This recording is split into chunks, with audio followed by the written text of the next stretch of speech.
Donc, la mise en œuvre de la gestion en flux va modifier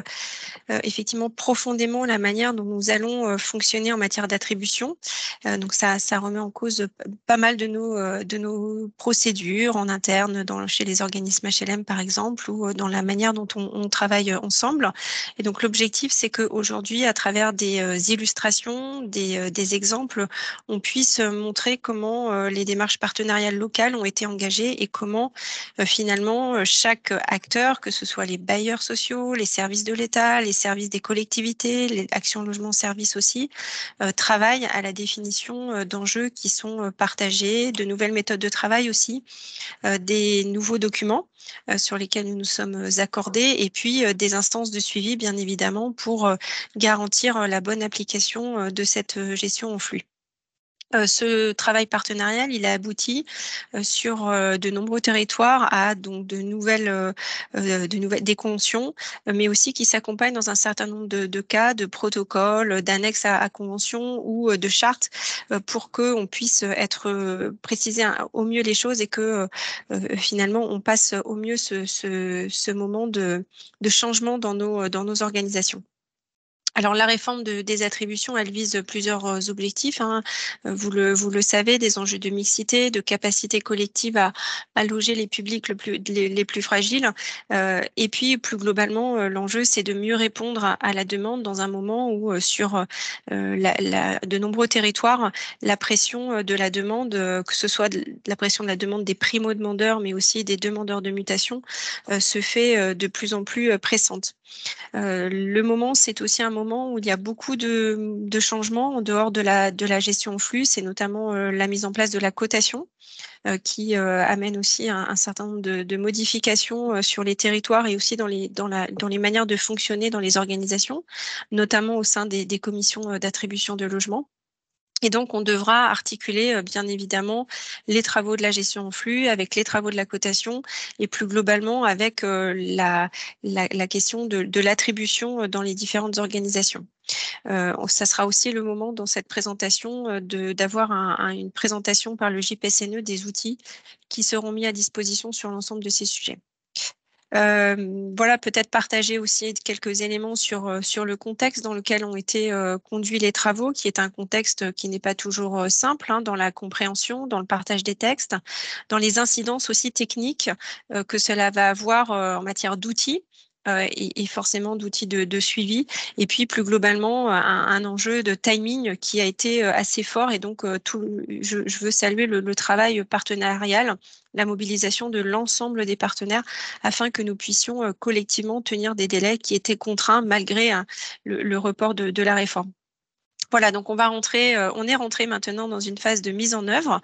Donc on aura l'occasion, bien sûr, tout au long de l'année 2024, d'échanger sur cette mise en œuvre et de vérifier que nous sommes bien tous alignés pour la bonne application de l'ensemble des conventions, chartes ou autres protocoles. Voilà, et puis on s'est toujours dit avec les partenaires que, bien évidemment, ce changement emportait probablement comme conséquence que nous devions faire preuve de souplesse, faire preuve de compréhension les uns envers les autres pour une mise en œuvre qui n'est pas forcément évidente. Voilà, et donc on aura probablement à discuter pour adapter au mieux le fonctionnement et s'assurer que, in fine, on réponde bien aux enjeux de cette réforme.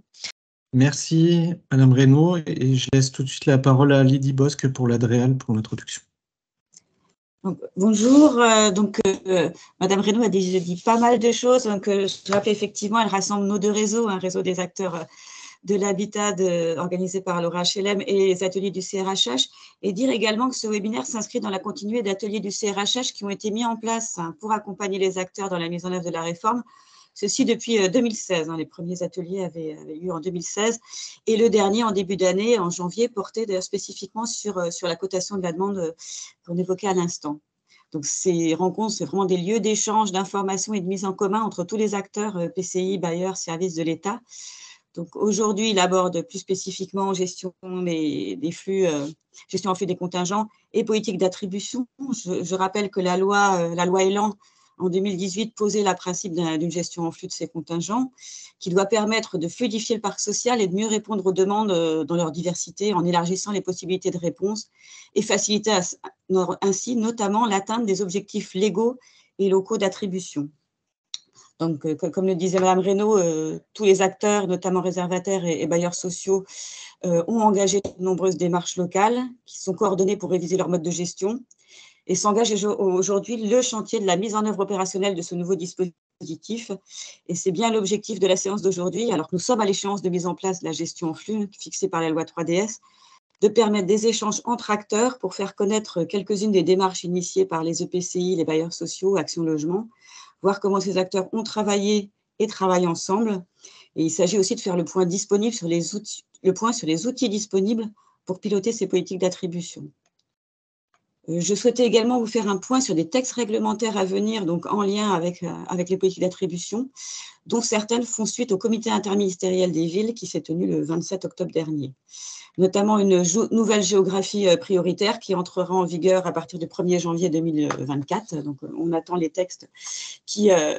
feront état de cette nouvelle géographie. En lien, un décret qui est prévu pour proroger les dérogations au plafond de ressources dans les quartiers qui sortiront de la géographie prioritaire.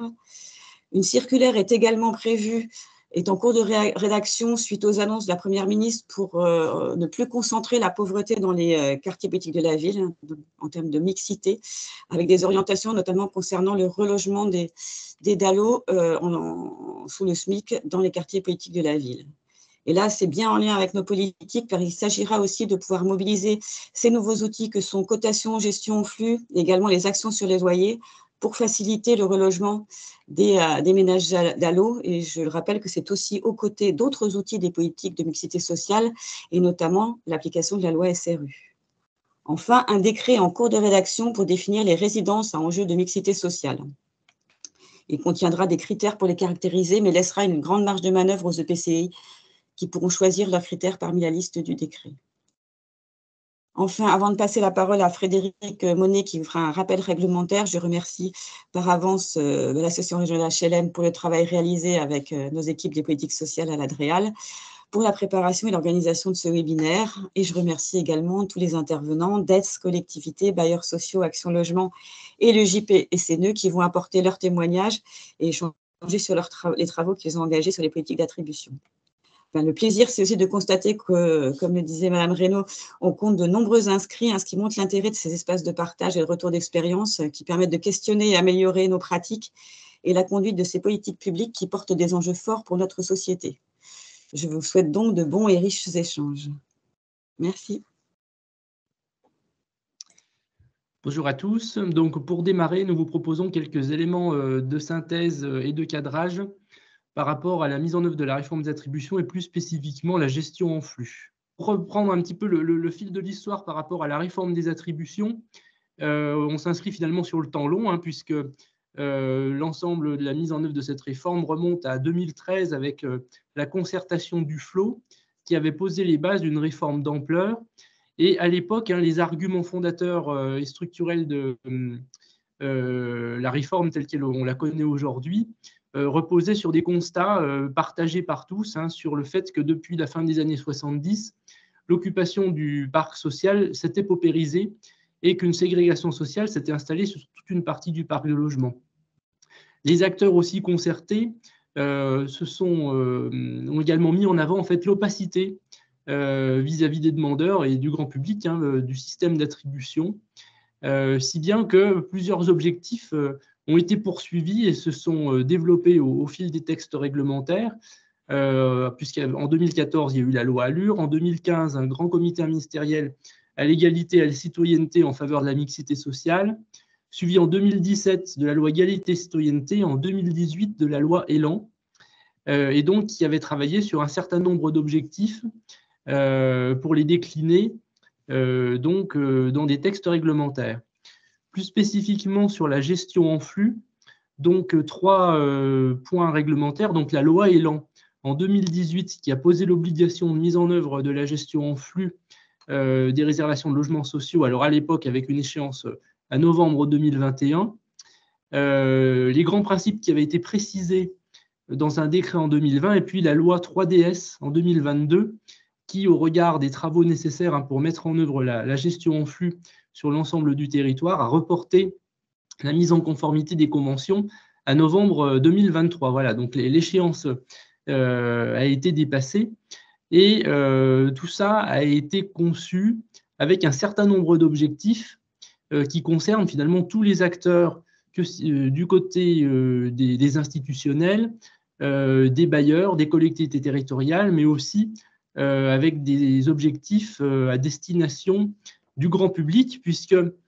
tout ça tend à davantage de transparence et surtout permettre un meilleur accès au logement social pour les personnes prioritaires notamment, en facilitant la mobilité résidentielle par exemple, en optimisant l'allocation de logements disponibles aussi par rapport à la demande qui est exprimée. Évidemment, l'enjeu de mixité sociale a été poursuivi, et puis tout un travail par rapport aux acteurs pilotes de ces champs-là, hein, les EPCI, l'ensemble des collectivités, l'ensemble des bailleurs, ont dû renforcer les partenariats pour à la fois harmoniser les pratiques de gestion et revoir également les modes de fonctionnement, tout en tenant compte des enjeux territoriaux et de contextes qui pouvaient être très différents d'un département ou d'un territoire à l'autre. Donc, si on résume un petit peu les différents mécanismes, hein, l'évolution qu'il y a pu avoir sur les systèmes de réservation de logement, on est passé d'un schéma antérieur donc, en stock ou bien mixte, en stock et en flux. Si on regarde le schéma en stock, hein, donc chaque réservataire disposait de quelques logements dans un programme résidentiel, et dès lors qu'un logement réservé se libérait, le bailleur en informait le réservataire qui pouvait proposer des candidats. Dans un système mixte, flux et stock, donc se mêlait cette gestion des logements en stock avec un potentiel flux de logements qui pouvait être réservé par certains des réservataires. Donc dès lors qu'un logement se libérait dans un programme, ou plutôt sur l'ensemble du parc de bailleurs, le bailleur consultait les différents réservataires proportionnellement au au flux réservé pour avoir des propositions de candidats. Et donc, de ce système qui reposait majoritairement sur le stock, la gestion en flux donc apporte plus de souplesse dans le fonctionnement, puisque sur l'ensemble des logements libérés dans l'année, entendu logement au sein de l'assiette tels qu'ils sont définis dans le cadre des textes réglementaires, le bailleur oriente donc le logement vers un réservataire pouvant proposer des candidats et établit un suivi pour assurer que l'affectation respecte les engagements qui ont été pris dans les conventions. Donc tout ça a nécessité un certain nombre de partenariats entre les bailleurs et les réservataires. Ça a permis de les renforcer aussi dans le cadre de l'élaboration des conventions de réservation, des chartes départementales, on va le voir là dans les interventions qui vont suivre, et puis ça va se poursuivre dans le cadre de l'élaboration des bilans annuels qui découlent de la mise en œuvre de ces nouvelles conventions de réservation. Alors, si on résume un petit peu entre ce qui change et ce qui ne change pas dans la gestion en flux, il y a quand même un certain nombre de choses qui ne changent pas. Tout n'a pas été révolutionné, puisque les réservataires gardent des droits de réservation en contrepartie des aides qui sont apportées au financement du logement social. Les droits de réservation des collectivités sont toujours localisés sur le territoire de la collectivité concernée. Et puis, la désignation des candidats, qui peuvent être gérés directement par le réservataire ou délégués au bailleur. Donc ça, c'était déjà possible dans le système antérieur. Et la Caleol, évidemment, reste l'instance décisionnelle pour attribuer les logements. Et enfin, spécifiquement pour les premières mises en location dans les programmes neufs, elle reste dans un système de gestion qui est spécifique puisqu'il est en stock. Et en revanche, ce qui change, donc, c'est l'orientation des logements qui se libèrent, des logements sous-entendus dans l'assiette du flux, c'est-à-dire hors en rue, etc.,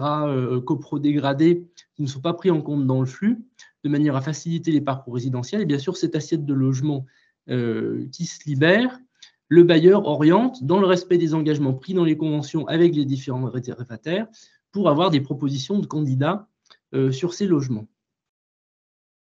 Alors évidemment, la gestion en flux, ce n'est pas une pièce isolée de la réforme des attributions et plus globalement des politiques des attributions, mais c'est bien un des outils qui s'insère dans la réflexion territoriale et partenariale qu'il convient d'articuler avec les politiques et logiques des acteurs, une approche par public, bénéficiaire aussi des logements, et à différentes échelles. Et donc, on retrouve bien cette politique des attributions au centre d'un certain nombre d'autres démarches ou plans partenariaux comme le PDALHPD, qui définit les publics prioritaires qui font l'objet d'accompagnement spécifique, les programmes locaux de l'habitat, la politique de la ville, l'ECUS, les accords collectifs départementaux, tout ça en respectant pour chacun des réservataires des enjeux de mixité sociale et des obligations d'attribution prioritaires, et avec en pilote pour les territoires qui sont donc les EPCI soumis à la réforme des attributions, la mise en avant des EPCI comme chef de file de ce pilotage-là, avec la mise en œuvre d'orientations d'attribution qui sont décidées aussi dans le cadre des conférences intercommunales du logement, le plan partenarial de gestion de la demande d'information des demandeurs, ou encore la convention intercommunale d'attribution. Alors simplement pour vous donner un petit panorama d'où en est la gestion en flux au sein de la région Auvergne-Rhône-Alpes. Donc on a eu une enquête qui concernait donc ce qui a été réalisé pour les conventions de réservation réservées donc par les préfets, donc au niveau de l'État. Donc toutes les conventions sont signées ou en cours de signature, et on sait que les travaux se poursuivent avec les autres réservataires, en particulier Action Logement, qui va intervenir aussi au cours de ce webinaire, et les différentes collectivités territoriales qui ont pu garantir les emprunts ou avoir des contreparties au financement du logement social. Voilà, donc la mise en place de la gestion en flux a nécessité en fait de revoir un certain nombre de pratiques de travail entre les bailleurs et les réservataires, et dans un certain nombre de départements, cela a conduit à la mise en place de documents de cadrage départementaux